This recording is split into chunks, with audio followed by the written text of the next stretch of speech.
pensa numa terra feliz e esforça para ir viver nela.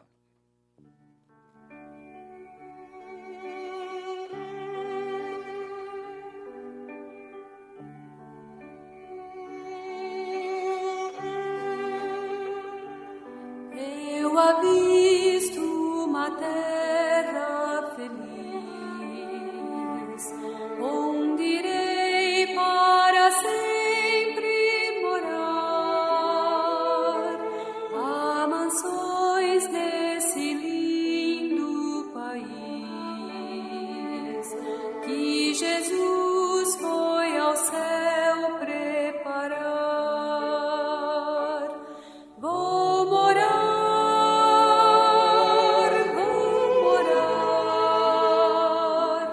nessa terra celeste por vir. Vou morar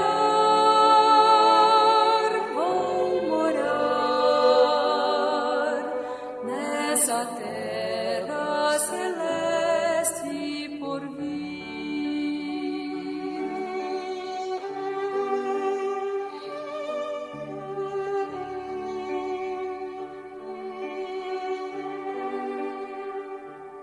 Cantarei nesse lindo país belos hinos ao meu Salvador, pois ali viverei bem feliz, sem tristeza, vexame, sem dor. Vou cantar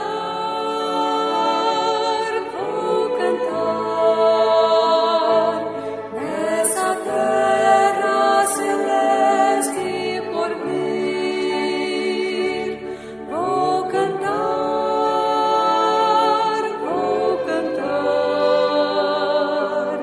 nessa terra celeste por vir. Vou cantar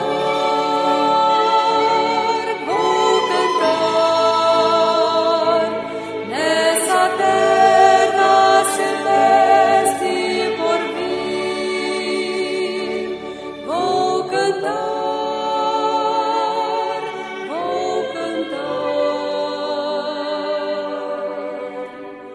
nessa terra celeste por vir.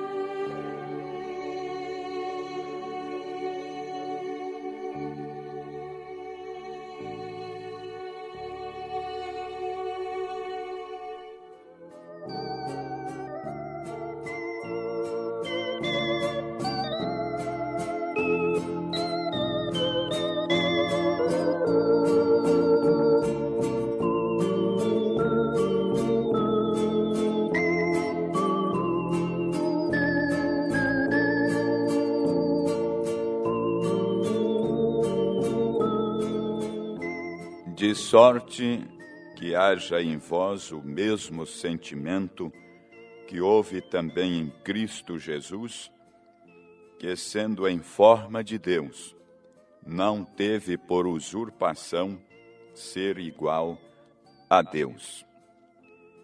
Carta do apóstolo São Paulo aos Filipenses, capítulo 2, começando com o versículo 5. Meus estimados ouvintes, estamos de volta mais uma vez, com a permissão de Deus, para mais um tempo com a bendita e santa palavra de Deus. Meus ouvintes, às vezes temos que dizer coisas de certo modo para que isto possa diminuir, para que possa fazer alguns saírem, outros irem embora e outros a refletirem. mas isto é feito propositalmente. Isto tem que ser feito desta maneira. E você sabe, pode ser que alguns dizem, você quer dizer que Deus faria uma coisa como esta de propósito? Ele certamente o fez. Está nas Escrituras. Você pode recordar comigo que o Senhor Jesus fez isto certa vez. E Ele ainda faz. Ele disse certo dia, quando Ele tinha milhares ao seu redor, Ele disse assim, a não ser que vocês comam da carne do Filho de Deus, Filho do homem, e bebam o seu sangue, vocês não terão nenhuma vida em si mesmos. Agora, meus ouvintes, que espécie de afirmação você pensa que um médico ou uma enfermeira ou uma boa pessoa intelectual pensaria de uma afirmação como esta por um homem que teve o ministério e, como ele teve uma capacidade sobrenatural, por que ele diria comer a carne? Isto é canibalismo. Beber o sangue humano é um vampiro. Em outras palavras, não é? Ele quer que nós sejamos canibais e vampiros. Sem dúvida que estas foram as afirmações de muitos naquele dia. E toda a audiência afastou-se dele quando ele expressou daquela maneira. Todos nós sabemos que lá havia uma associação ministerial com ele de 70 que haviam sido escolhidos. E ele voltou para eles e disse, o que vocês pensarão quando virem o Filho do Homem ascender de onde ele veio? O que vocês vão dizer? Se visseis o Filho do Homem subir para onde ele veio, ou de onde ele veio, como ficaria vocês aqui embaixo, diante do meu Evangelho? Então, o que pensarão vocês disso? Ele não explicou aquilo. Foi bastante radical nas suas afirmações, sem dar explicação daquilo. Ele nunca explicou como. O apóstolo São Paulo o fez mais tarde. Ele simplesmente disse, veem, então, quando ele disse, o que você diria a estes ministros quando você ver o Filho do Homem se ascender de onde ele veio? Meus ouvintes, sem dúvida que aqueles homens disseram, agora é só o momento. Nós comemos com ele, nós pescamos com ele, dormimos com ele. Nós sabemos onde que ele nasceu. Nós vimos o berço que ele foi embalado. E como que este homem, isto é duro para dizer.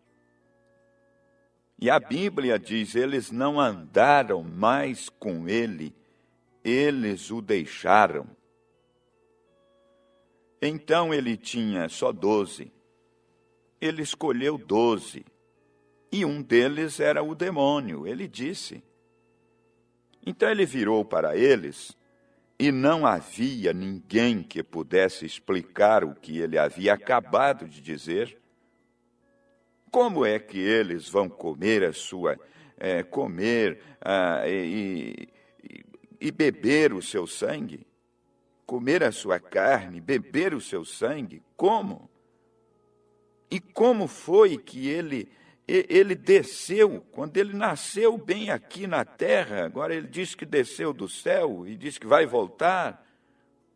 Eles não podiam compreender isto. Então ele virou para os apóstolos e disse: não querem vocês irem também? Meus ouvintes, foi bem nesse momento que o apóstolo São Pedro fez aquela grande afirmação: Senhor, para onde iremos nós? Pois estamos satisfeitos, sabemos seguramente que tu, e somente tu, tem a palavra da vida nesta hora. E estamos satisfeitos com isto. Eles não podiam explicar isto. Você, muitas vezes, não pode explicar a fé. É algo que você crê. E é tão sólido, ouvintes, que não há nada que possa tomar o seu lugar. Portanto, eles sabiam que a palavra que estava escrita para aquela era, que eles estavam vivendo e era messiânica, que ele encaixou exatamente no lugar. E o que poderiam eles fazer se voltassem para as suas formais e frias igrejas das quais eles saíram? Disseram: para onde iremos nós? Estamos totalmente persuadidos de que tu tens a palavra da vida. Eles não puderam explicar isto, mas creram nisto. E Jesus disse aquilo foi para selecionar a sua multidão, até que ele pudesse ter o seu grupo junto. E de todas aquelas pessoas, somente 11 deles compreenderam realmente quem ele era. Eles sabiam que ele era Deus e somente Deus. Então, vocês sabem que Deus tem sempre, em cada era, ele tem se escondido atrás de um véu. Todas as eras ele fez isso. Mas ele tem sido Deus todo o tempo. Mas ele mantém a si mesmo escondido do mundo e revela a si mesmo a seu eleito, como para os apóstolos naquele dia. Aquele era Deus falando em Cristo. Agora, o homem sempre tem sido a natureza do homem, ele procurou ver fisicamente aquele Deus. Ele sempre quis vê-lo. O homem tem feito criaturas para aparecer com ele. Eles pensam os hindus, por exemplo, eles adoram o sol. Encontramos isto na África, formas diferentes de animais e assim sucessivamente. Você pode observar isso em muitos lugares. Eles pensam que aquilo e aquilo outro, aqui então, este Deus está aqui, ou o nosso Deus aqui. Você sabe das afirmações do apóstolo São Paulo, quando ele falou em Atenas naquele tempo, no Areópago, e lhes disse que eles eram supersticiosos a respeito deste Deus desconhecido, que eles sabiam que ele estava lá, mas ainda eles não o conheciam. Então, meus ouvintes, nós encontramos, mesmo lá atrás, como Jó. Jó sabia que havia um Deus. Ele sabia disto. E não há um ser humano em sua mente correta que não saiba que tem que haver algo em algum lugar. Agora, Jó, ele queria falar com ele.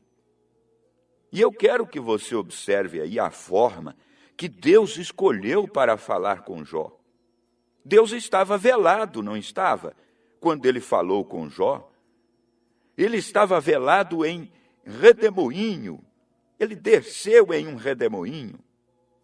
Crê você que Deus continua vindo em um redemoinho para desvelar a si próprio? Vocês sabem, nós temos certeza de que Deus tem feito a mesma coisa nesse dia.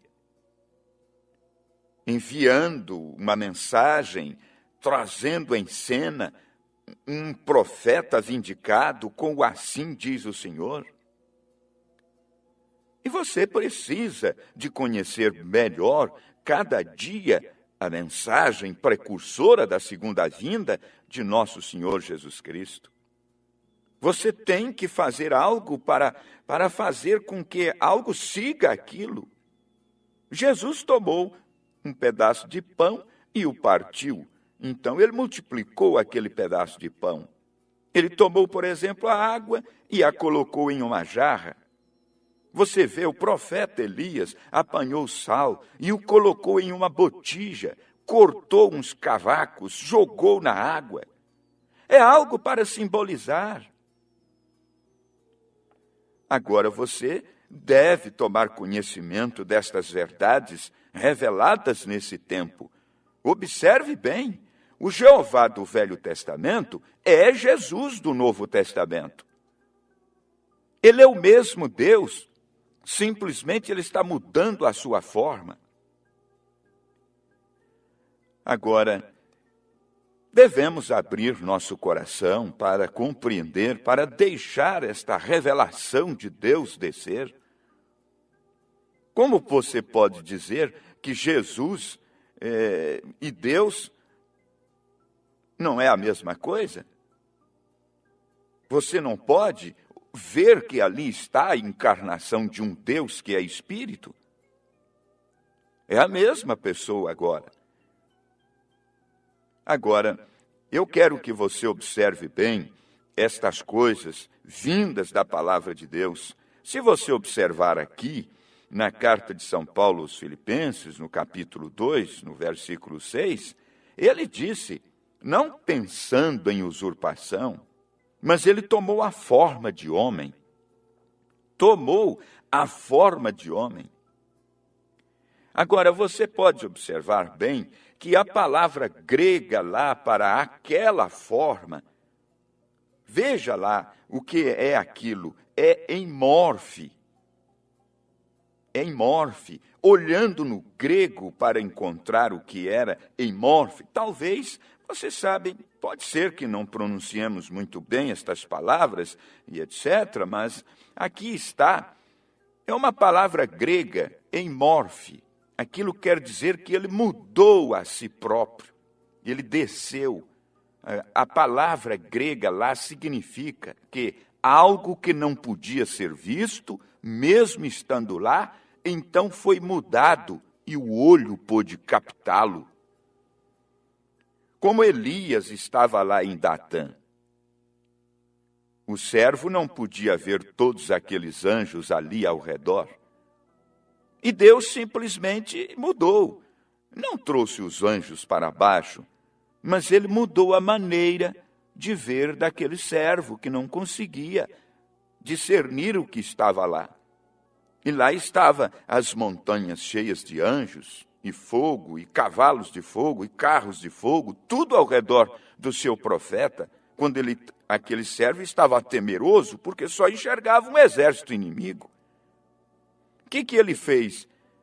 Ele orou a Deus, ele mudou o modo de ver, a coisa já está lá.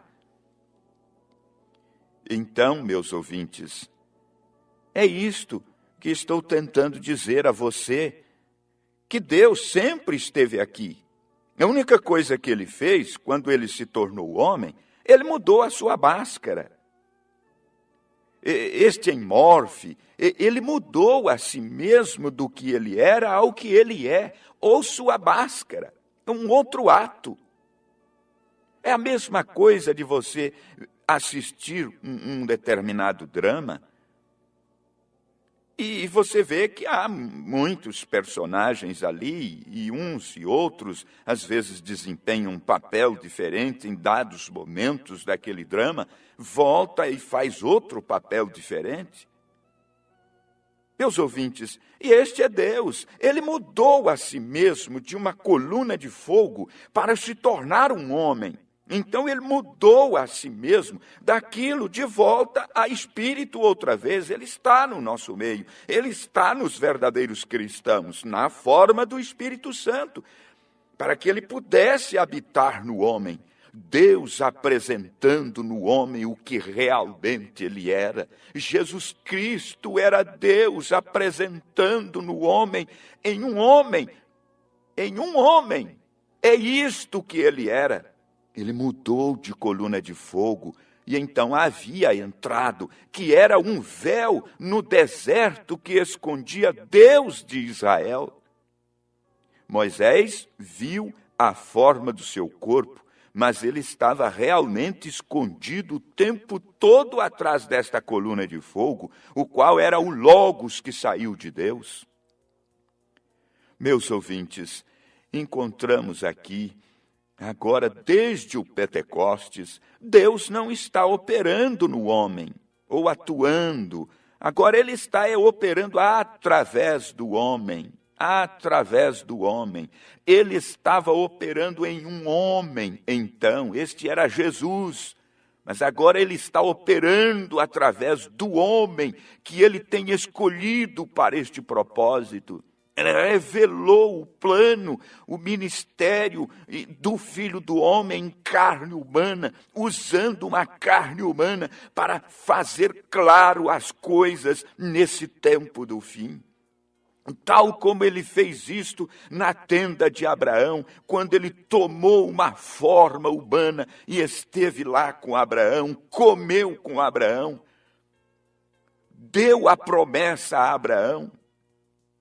A mesma coisa, ele se fez carne, fez-se através do processo da encarnação em um nascimento virginal, Deus na forma de homem.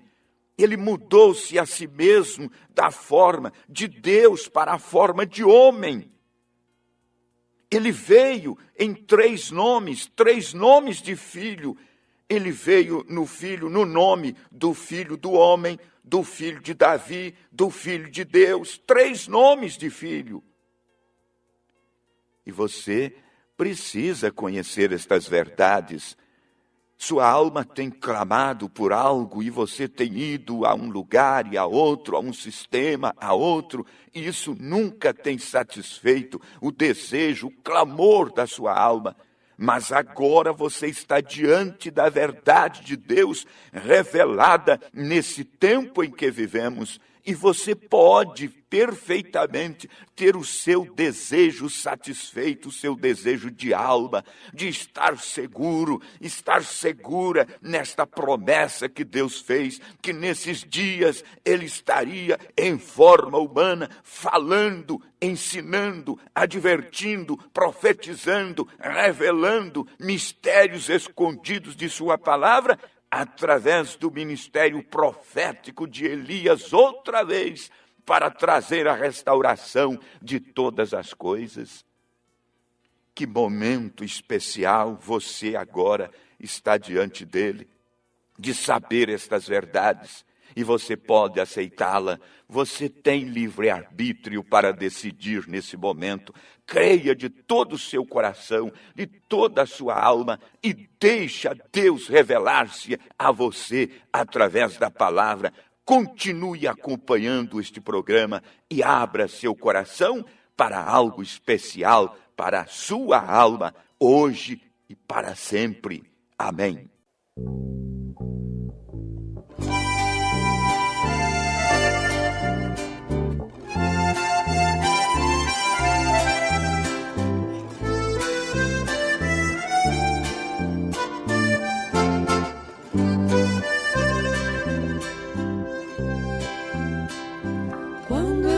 chego em sua casa, dobro os meus joelhos e começo a orar. Sinto algo tão divino, tão maravilhoso e começo a chorar. Sinto um calor tão forte que vai aquecendo o meu coração. Sei que és tu, meu Jesus, e já ouviu minha oração. Jesus, vem tocar em minha vida, trazer um pouco de alegria para este pobre, pobre coração.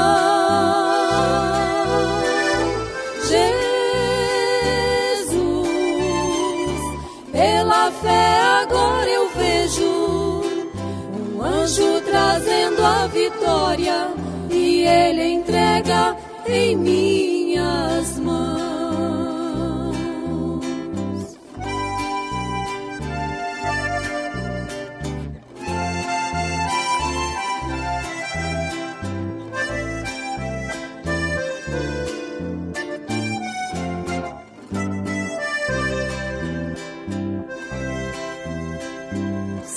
Estás amargurado e estás cansado de tanto sofrer.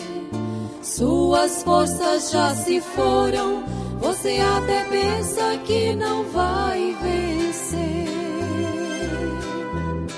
Levante seus olhos agora, veja a vitória perto de você. Jesus Cristo está aqui e está dizendo: você vai vencer.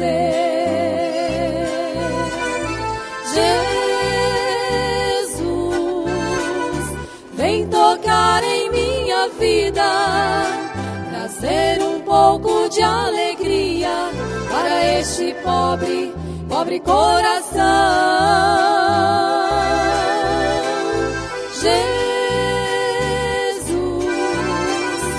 Pela fé agora eu vejo um anjo trazendo a vitória e